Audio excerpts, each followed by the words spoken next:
Yo, what's up guys, that guy with the pencil here. And I love rivalries. I seriously do, in fiction, whether they are mostly playful or filled with animosity. Whenever two rivals are about to square off, it's amazing for me. And as much as I do love a classic rivalry like Goku versus Vegeta, what makes a rivalry even better is when power sets are different. It creates not only an aesthetic contrast, but can even support deeper character themes, such as the case with Naruto and Sasuke. However, what a great rivalry always has to have is a sense of balance. The reason we bite our nails every single time we see two rivals about to go at it is because we have a real worry about who will win. Whether it be to take back one's pride or finally sever that last bond to achieve true isolation and pure power, motivations boost the fight even further. And this is where Midoriya versus Bakugou fails as a rivalry, in the same way that Endeavor versus All Might fails as a rivalry, because there isn't one. And at this rate, there never will be. Now, allow me to explain. Midoriya will always be above Bakugou once Midoriya reaches even half of his full power, and that's just on the base strength amplification of One for All, not all this new stuff that's suddenly being added on top of One for All to basically make it a pseudo All for One, and that erases one of the main factors that makes a rivalry interesting, the balance of power. With no balance, there is really no tension, there's no worry. Midoriya will always win unless holding back, which is an insult to the reader and to Bakugou. This is an issue with the rivalry that was addressed within their first physical fight. The moment Bakugou saw the casual building-breaking feat that Midoriya pulled off, he shattered. His strongest attack, which required him storing up copious amounts of his sweat, was nothing to what Midoriya could just pull off as a normal thing eventually. One for All and Explosion are not comparable quirks in the slightest, and from the looks of it, Midoriya will gain not only a powerful containment function with Black Whip, but flight as well if the later chapters are anything to indicate. So, yeah, Bakugou is already left in the dust despite whatever bravado he claims to have. And even in their rematch, the sheer power gap is displayed. Midoriya only uses 8% of his full power and Bakugou has to fight at max power to barely win the fight. Midoriya is going to get over 10 times stronger with many more quirks and Bakugou is simply going to be left in his shadow. There is no balance in power, just a solid imbalance until something happens. However, at the rate we're going, nothing will happen. Midoriya cannot have an equal according to the narrative so far, so there will always be a power imbalance in Midoriya's favor. And that just makes a rivalry uninteresting. Why do I care when the two are about to fight if I know who's going to win from the beginning? Yes, it can be done, but in this case, it's not done well, especially with the way that Midoriya is going to so massively outclass Bakugou. There's really nothing for the reader or watcher of the fight to get invested into, on the terms of the physical side. But, okay, let's give it the benefit of the doubt. That removes one aspect of the rivalry, the physicality. But what about the psychological aspects, the internal conflicts and motivations that lead two combatants to conflict?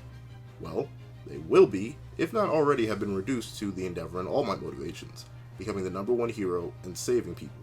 And that, for Bakugou, is an impossible feat. He stands up against the might of potential 7 quirks, the might of a mountain buster, and unmatchable speed. What other conflicts do they have except for the external one promoted by the society that they live in? None. All of Bakugou's issues of feeling like he destroyed All Might were resolved right after the fight with Midoriya. All of Midoriya's issues with Bakugou are practically resolved the moment he got a quirk. It's even a joke that all the animosity they have is gone. That makes a rivalry boring because there's never really a reason for them to fight, and there's no way for Bakugou to keep up. But why would I care about this rivalry if both aspects of it, the physicality and the psychology of it, are just gone? Oh wait, amazing, I don't. Now, it's not like this hasn't happened before. Piccolo from Dragon Ball was once an amazing rival for Goku at the end of Dragon Ball and even early Z, but then what happened? The story practically forgot about him. Saiyans got transformations, Zenkais, and overall a greater focus throughout all of Z and into Super. So why did Vegeta work throughout all of Z and most of Super? Because not only did Vegeta and Goku have different goals, but their power sets were able to keep up with one another. Goku just wants a good fight and to protect the Earth throughout Dragon Ball Z and Dragon Ball Super. Vegeta, throughout a majority of Z, just wanted to prove and resurrect his Saiyan pride by defeating Goku in a fair one-on-one fight. While this arc is concluded in the Buu Saga, their goals nearly converge in Super, Vegeta's goals actually do evolve.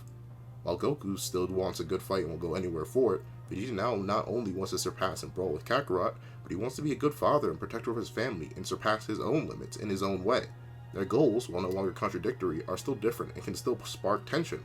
Every time Goku does something for the sake of a good adrenaline rush, Vegeta gets either annoyed or initially disagrees. Vegeta didn't even want to participate in the Tournament of Power because Bulma was pregnant, and he had that ideological difference with Goku there. Moving from psychology to physicality, Almost every single time Goku got a power-up, Vegeta could get it as well, from Super Saiyan to Super Saiyan Blue. That led Vegeta to a great place where he could always keep up somehow, until Ultra Instinct and probably Blue Kaioken when it was first introduced, but that's another story for another time. You may be thinking, that means rivalries can only function with people who have similar goals and similar power sets. And once again, I have to say no. Naruto and Sasuke have two completely contradictory movesets and ideals. Quite literally, in canon, their powers are opposites, but they actually not only work for an amazing fight, but amazing for character interaction. Naruto has the Shadow Clone Jutsu because he doesn't work alone. He works with others and is the exact opposite of a solitary person like Sasuke, who only relies on himself and never interacts with others unless they gain power for himself. The Rasengan is a small, focused ball of chakra, simple and powerful, just like Naruto. The Chidori is a wild creation, arcing with massive amounts of electricity that seems to scream in agony, just like Sasuke. All of Naruto's power-ups come from external sources that typically have a positive connotation. Sage Mode is nature energy, natural power. True KCM is a power-up he gained by bonding with Kurama into healing the Hateful Fox's heart. Sage of Six Paths Mode is a power that he got from the Father of Chakra that allows him to create.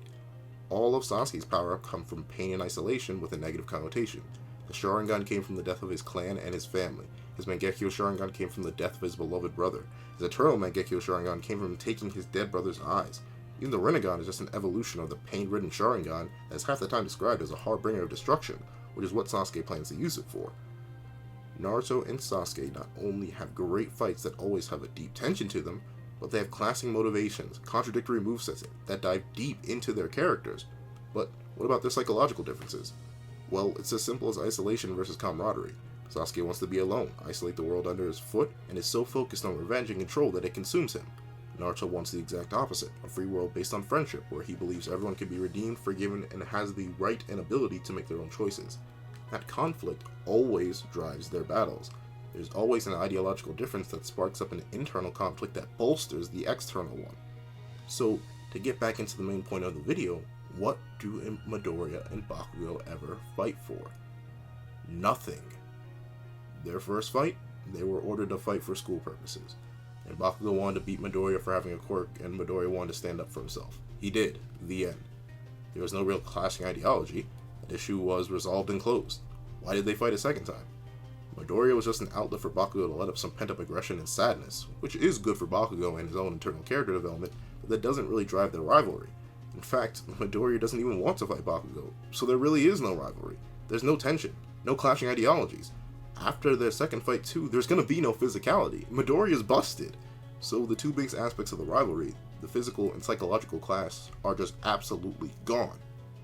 Now, is there really a way to salvage this mistake? No, not at this point. There's nothing to do but pull a Z Vegeta and Shippuden Sasuke. It must be done quick, so Bakugou can have some sort of interpersonal development with Midoriya outside of this failed rivalry. I mean, we need a concession from Bakugou that Midoriya is his superior. This erases the one-sided rivalry from Bakugou's mind and allows him to grow alongside Midoriya as a friend. The more time that's wasted on this rivalry that has quite literally become a joke within the narrative, the more Bakugou stagnates as a character. You know who developed in Boku no Hero amazingly when they were finally forced to concede? Endeavor. He grew fantastically after he realized All Might was beyond him and was forced to take his place. But Bakugou? He's pretty much locked in a void right now in this delusion that he'll be able to surpass Midoriya. And the thing is, Horikoshi doesn't address Bakugou's goal as a delusion. It's not highlighted as a problem like it was with Endeavor, though it is one, in the same vein as Endeavor's obsession with surpassing All Might was. I know Horikoshi can address this. As a fact, he did with Endeavor, and I really hope he does it with Bakugou soon. Horikoshi can address serious topics in his manga. He's already touched on bullying, child abuse, neglect, betrayal, unhealthy obsession, and societal prejudice. However, if you noticed, he never necessarily addressed these serious issues with his main characters, his main duo. I want him to. I want Endeavor, a person who has been through what Bakugou has been through, to talk with Bakugou. I want to see Bakugou develop after maybe losing another fight to Midoriya when Midoriya uses a fraction of his true power. I want to see Bakugou grow. I want an entire arc focused on Bakugou realizing and suffering with his inferiority. What I do not want is scenes like this. Or scenes like this. Scenes of Midoriya brushing off Bakugou's animosity and his lust for rivalry, or Bakugou living in his delusion of one. It's really just sad to watch. I don't like characters being reduced to a gag or punchline, and I really do hope that Bakugou develops into something better sometime soon. he has potential, and so does Midoriya, as their own individual characters and even as a duo. However, the longer these two act under the delusion that there's a rivalry, mainly the longer that Bakugou is allowed to act under the delusion of rivalry, more and more problems will pile up, more and more issues will come to fold, and every single time we see these two about to fight, or we see a panel like this, we know the outcome already, and it's not going to be good. But, regardless, I still think there's hope. Hey, what's up guys? That guy with the pencil here. I really want to start doing these deeper analysis of characters and character interactions on the channel. They seem like fun, even though they are a bit harder to research and discuss.